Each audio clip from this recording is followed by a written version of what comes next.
Assalamu alaikum, habari. Karibu katika channel yako pendwa uipendayo ya Hope In.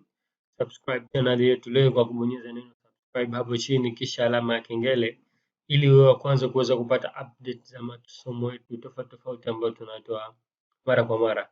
Kama kawaida yetu, tukiendelea katika lesson zetu, tumesema tutazungumzia katika kitu kinachoitwa tabs. Tumeangalia tabs tofauti tofauti katika lesson zilizopita. Katika muendelezo wetu wa leo tutaangalia kitu kinaitwa page layout. Page layout hii ni miongoni mwa tabs ambazo zinakuwezesha wewe kuweza kufanya arrangement ya objects ambazo zinapatikana katika dokumenti yako. Vile vile unakuwezesha kuweza kuipangilia dokumenti yako nzima, paragraph zako na vitu kama hivyo. Kama tunavyoelewa, katika kila tabs kuna group zake. Tukiangalia katika group ya tabs ya page layout tunakutana na group ya page setup, paragraph na arrange. Ndani ya kila tabs ama ndani ya kila groups kuna function zake tofauti tofauti. Tukiendelea na lesson yetu, acha tuingize maneno hapa kwanza ili tuweze kuona uhalisia wa vile ambavyo tunavyotaka kuja kuvizungumzia hapo mbeleni. Tayari hapo. Tukienda kuanza katika group ya page setup tunakutana na kitu kinaitwa margin. Margin hii ni kama nafasi ambayo inayoachika pembeni mwa hii dokumenti yako, juu, kulia, kushoto na chini. Hii nafasi ambayo unayoiona kuanzia hapa mpaka hapa, hii ndio tunaiita margin. Kikawaida margin wewe unaweza ukaset kutokana na nature ya dokumenti yako ama kazi yako unataka iweje.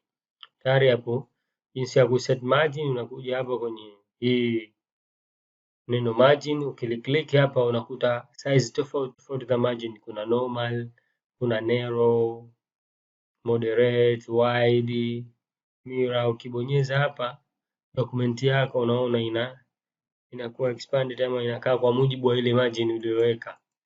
Tayari hapo. Moderate, unaweza ukachagua wewe margin unayotaka kutokana na nature ya kazi yako ama dokumenti yako wewe unataka iweje. Ndio kikubwa kitachokuwezesha wewe kuchagua margin gani unayoitaka. Lakini kikawaida normally inakuwa iko hii hapa ya normally. Margin yako ni by default inakuwa ipo hivyo. Margin zako unaweza ukenda customer margin, ukaset top unataka ngapi. Labda pengine huhitaji ambazo tayari zilishakuwa setted hapa. Utachagua mwenyewe, bwana top mimi nataka iwe sentimita fulani, bottom iwe sentimita fulani, right left na vitu kama hivyo. Hiyo ndio margin. Tayari. Pia kuna kitu kinaitwa page orientation. Page orientation inakuwezesha wewe kubadilisha ule muonekano wa page yako. Aidha unataka portrait ama landscape. Portrait ni page ambayo imesimama kwa urefu, lakini landscape unaona hapa inakuwa imelala. Tayari hapo imelala kwa urefu hii. Tayari hapo. Kwa maana pia kutokana na dokumenti yako mwenyewe unataka dokumenti ya aina gani ama nature ya dokumenti yako unataka njia iwe ipi, utachagua mwenyewe the way unavyotaka ili dokumenti yako iwe. Pia kuna kitu kinaitwa size. Size ni kuchange ama size ya hii dokumenti yako. Kuna letter, kuna A4. Tayari hapo. Aidha unaweza more page size, unaweza ukachagua kwa mujibu unataka size gani dokumenti yako create. Aidha pengine unahitaji iwe size ndogo, iwe size kubwa zaidi, utachagua more customer ama more page size kwa ajili ya kuongeza size unayohitaji. Kadhalika kuna kitu tunakiita column.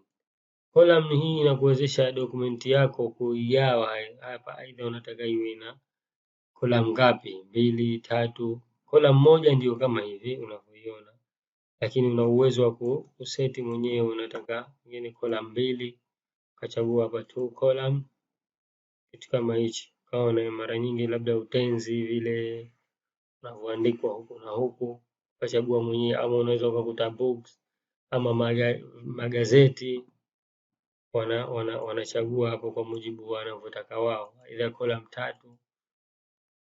Tayari hapo utachagua wewe column gani ambayo unayohitaji.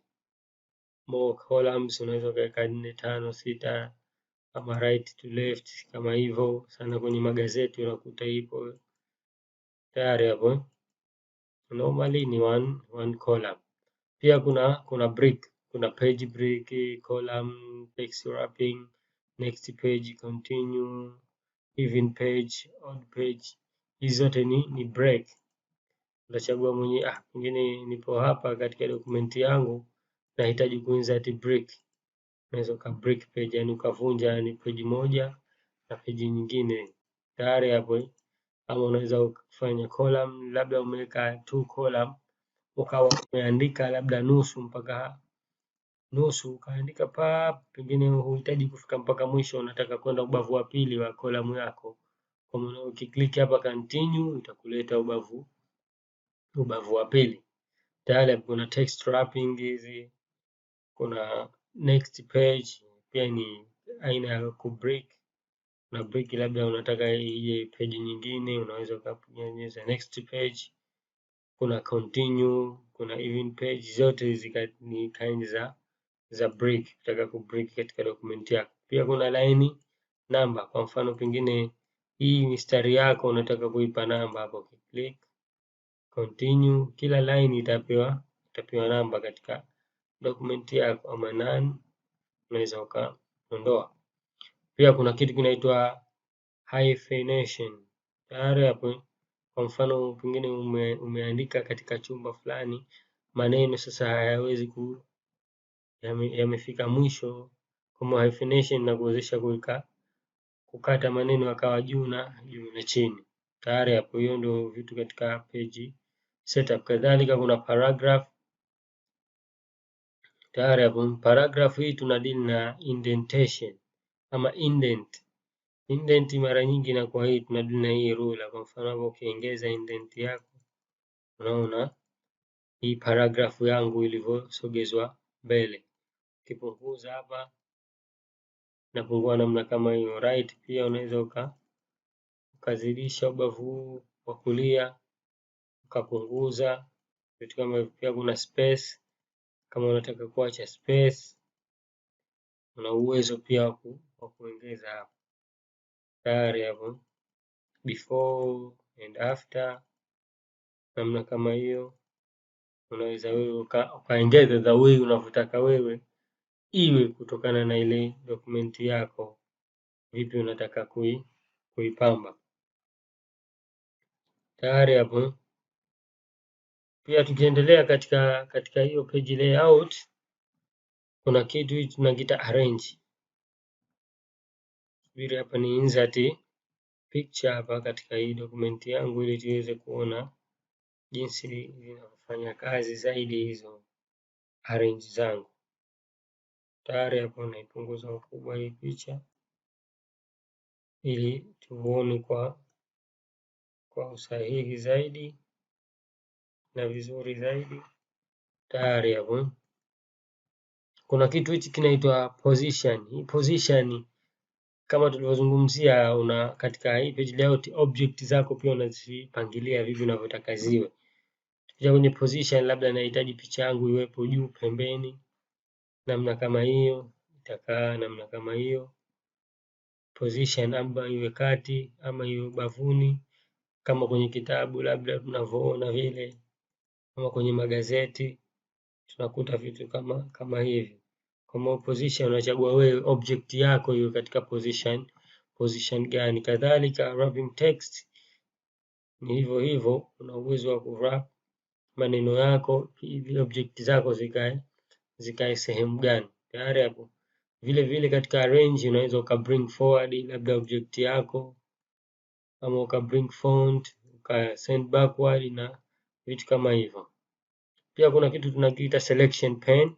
Ukiklik selection pen itakuja ubavu huu wa kulia, kwa maana inakuwezesha wewe kumodify kile ambacho ulichokiselect. Kwa mfano unaweza kuhide picture yako kama hivyo, ukashow na kuhide. Unategemea mwenye kazi zako jinsi gani unavyozifanya. Kuondoa selection pane, unaweza ukaklik ile alama ya X ikaondoa. Kadhalika unaweza align left, kwa mfano align right, object zako, vitu kama hivyo. Natumai umefaidika vya kutosha katika lesson yetu hii ya leo. Tunachokuomba usisahau kusubscribe channel yetu, pia usisahau ku like, kushare na kucomment ili tuweze kupata maoni yako katika maboresho zaidi. Asante sana kwa kutusikiliza.